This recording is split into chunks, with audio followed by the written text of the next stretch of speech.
Чтобы не зарастало бурой тиной, в Карабулаке досрочно закончили реабилитацию городского пруда. Также к концу этой недели планируется завершить все экологические маневры по очистке водоема и в Назране. Качество работ проверил министр природных ресурсов и экологии Ингушетии Магомед Евлоев. О масштабах проведенных работ расскажет Муслим Ганиев. Тут и карась есть, и тут сазан есть, окунь есть, рыба всякая здесь есть. Заядлый рыбак Закрия Жигов помнит все виды рыб, которые водятся в Карабулакском пруду. Более 10 лет мужчина ездит сюда из соседнего села, чтобы посидеть на берегу водоема с удочкой. Ведь только здесь можно проверить свои рыболовные навыки на щуку и буфало. Эти виды рыб обитают только здесь. Хорошо, что сделали, прекрасно выглядит.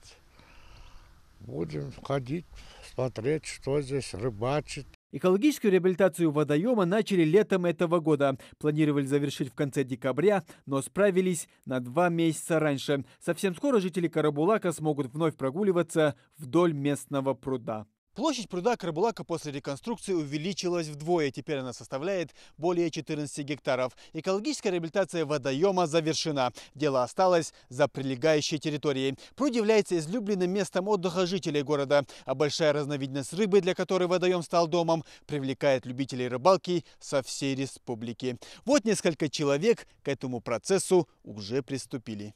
На экологическом восстановлении работы на пруду не закончатся. Местная администрация планирует здесь поставить лавочки, проложить беговые дорожки и не только. Одним словом, создать все условия для комфортного отдыха. Там уже занимаются поиском для всего этого инвестора.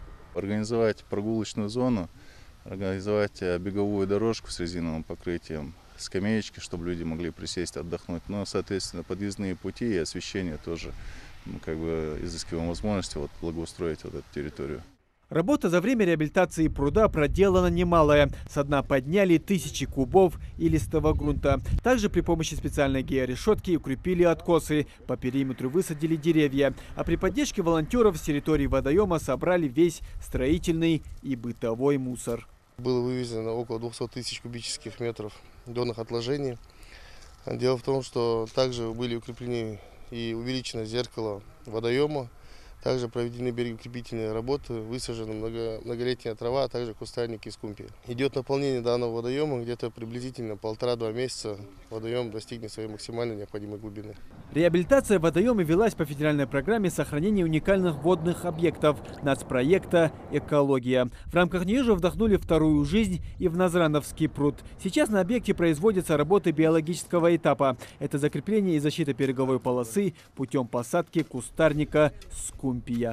Скумпия, она обладает свойством очищения сточных вод, поэтому проектом она выбрана, так как она прошла по экологическим каким-то параметрам.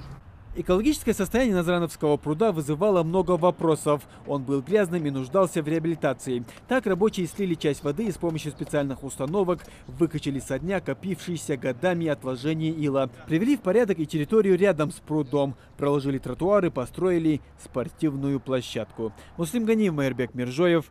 Новости 24.